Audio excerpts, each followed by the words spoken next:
থাকে, দুনিয়াকে প্রাধান্য দেয় না, যারা নাকি আখিরাতকে প্রাধান্য দিয়ে নিজের নফসের প্রবৃত্তি থেকে বিরত থাকলো, সেই মহান আল্লাহর ভয়ে আখিরাতের জন্য আমল করলো, দুনিয়াকে প্রাধান্য না দিয়ে আখিরাতকে প্রাধান্য দিল, তাদের ঠিকানা নিশ্চয় হবে জান্নাত। জান্নাত বরকত দান করে সকলে বলেন আমিন। প্রিয় প্রতিমণ্ডলী, আমাদের সর্বপ্রথম সে মহান রব্বে কায়নাত রহমান রহিম গফফার আল্লাহ সুবহানাহু ওয়া তাআলা দরবারে শুকরিয়া আদায় করা দরকার যে মহান আল্লাহ সুবহানাহু ওয়া তাআলা আমাদেরকে আল্লাহ ও আল্লাহ রাসূলের কিছু আলোচনা করা এবং শোনা এই মজমায় আসা তৌফিক দান করেছেন। কেননা এরকম দিনের মজমায় আসতে পারা, বসতে পারা আল্লাহ তাকে তৌফিকের প্রয়োজন হয়। ইসাআদাত বাজুরে বাজুয়ে নিস তানা বখশাব খুদা হে বখশিন্দা। ইসাআদাত বাজুরে বাজুয়ে নিস তানা বখশাব খুদা হে বখশিন্দা।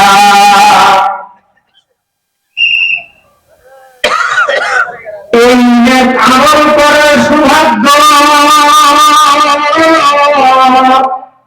কারো বাহু বলে সত্যি হৃদয়ের বলে হতে পারে না, যতক্ষণ পর্যন্ত আল্লাহ রাব্বুল আলামিন তৌফিক না দান করে থাকে, যতক্ষণ পর্যন্ত আল্লাহ তাআলা তৌফিক না দেন, আল্লাহ তাআলা মেহেরবানি না করেন, মানুষ কোন নেক কাজ করতে পারে না। এই মাহফিলে আসতে পারা, বসতে পারা অবশ্যই একটি নেক কাজ, আর এই নেক কাজ আল্লাহ পাক আমাদেরকে তৌফিক দিয়েছেন বিধায় আমরা করতে সক্ষম হচ্ছি। তাই মহান রব্বে কায়নাত শরীফে আমাদের অন্তরের অন্তঃস্থল থেকে সকলেই সর্বোচ্চ করতে সর্বোচ্চ সেরা আল্লাহকে শুকরিয়া জানাবেন আলহামদুলিল্লাহ। আলহামদুলিল্লাহ। মোহতারাম হাজিরিন, সুপ্রিয় উপস্থিতি, আমি আজ আপনাদের সম্মুখে যে আলোচনাটা করার জন্য ইচ্ছা পোষণ করেছি সেটা হচ্ছে দুনিয়া এবং আখিরাতে শান্তি, সফলতা, সাহায্য পাওয়ার উপায় কি? দুনিয়ার জীবনে এবং আখিরাতের জীবনে সফলতা, শান্তি, সম্মান এবং সাহায্য পাওয়ার উপায় কি কি, মাধ্যম কি কি, এই বিষয়টা আলোচনা করার ইচ্ছা পোষণ করেছি। ওমা তাওফীকি ইল্লা বিল্লাহ, আলাইহি তাওয়াক্কালতু ওয়া ইলাইহি উনীব। আল্লাহ পাক যদি আমাকে তৌফিক দান করেন, আপনাদের নেক দোয়া যদি শামিলে হাল হয়, তাহলে আমার জন্য এই বিষয়ে কিছু আলোচনা করা সম্ভব হবে। কি বলে সকলেই আমরা মনোযোগ সহকারে শুনবো ইনশাআল্লাহ? কারা কারা মনোযোগ সহকারে শুনবো ইনশাআল্লাহ? আমলের নিয়তে শুনবো, অপরের কাছে পৌঁছানোর নিয়তে শুনবো, মনোযোগ সহকারে শুনবো। কি বলে, ঠিক আছে তো ইনশাআল্লাহ?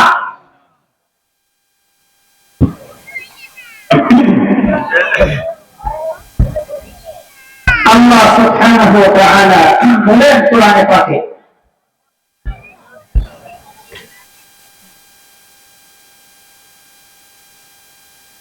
بل تؤثرون الحياة الدنيا والآخرة خير وأبقى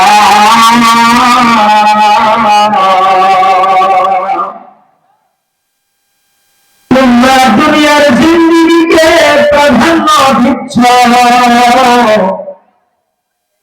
আখিরাত অথচ আখিরাতের জীবনে হলো উত্তম এবং চিরস্থায়ী জীবন।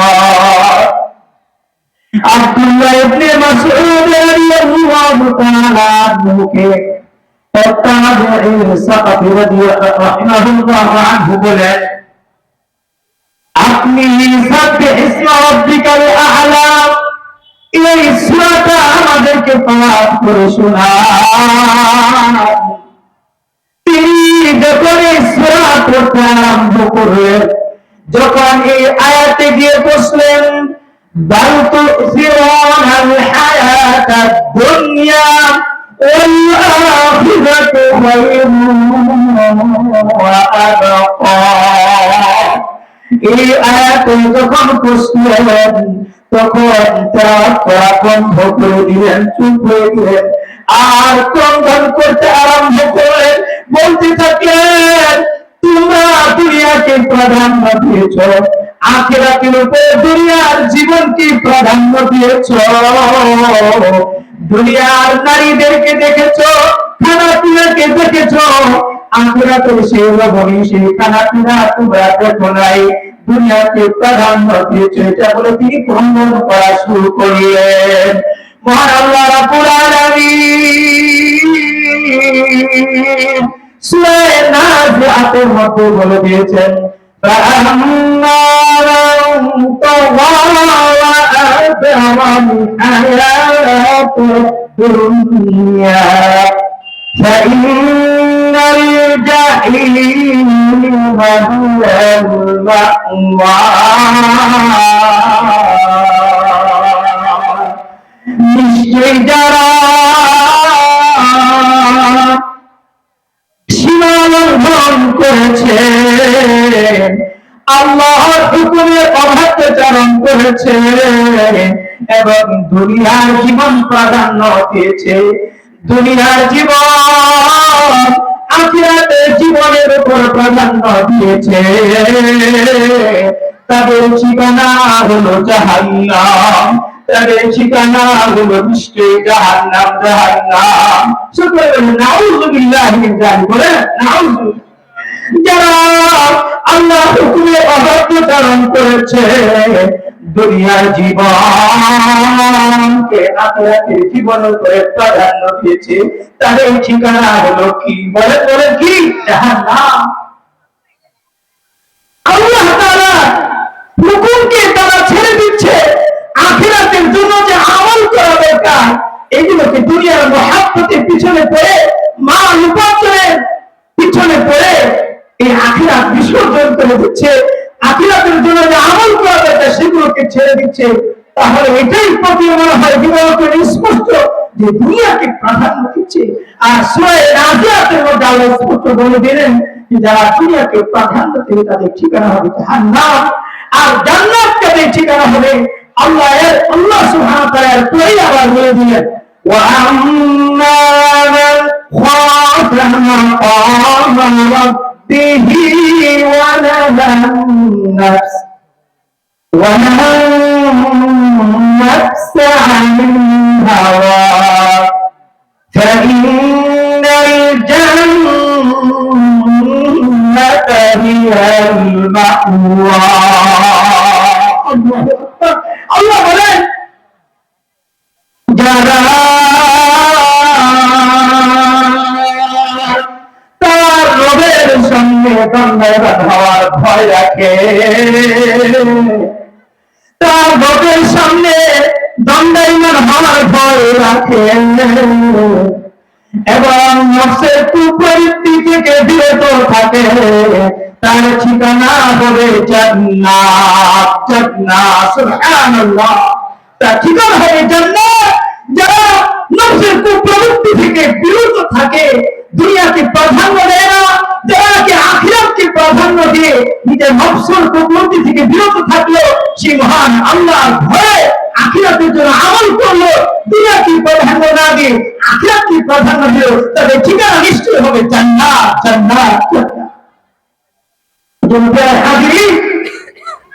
সেই দুনিয়াতে সফল হবো, আখিরাতে সফল হবো কয়েকটা আমল করলে। এক নম্বর হচ্ছে যদি আমরা আল্লাহকে ভয় করতে পারি। কি করতে পারি বলেন? সকলে বলেন কি করতে পারি? বলেন বলেন কি করতে পারি? সকলে বলেন আল্লাহর ভয়। আল্লাহ রাব্বুল আলামিন বলেন, ওয়াত্তাকুল্লাহা লাআল্লাকুম তুফলিহুন। তোমরা আল্লাহকে ভয় করো যেন তোমরা সফল কাম হতে পারো। তোমরা সফল কাম হয়ে যাবে যদি আল্লাহকে ভয় করতে পারো। কি করতে পারো বলেন? আল্লাহকে ভয় করতে পারো। তোমার আমল হচ্ছে তুমি আখিরাতে সফলতার জন্য আল্লাহকে ভয় করা। দ্বিতীয় নম্বর আমল হচ্ছে আল্লাহ এবং তার রাসূলের আনুগত্য করা। সূরা আহজাবের মধ্যে আল্লাহ বলেন, ওয়া মান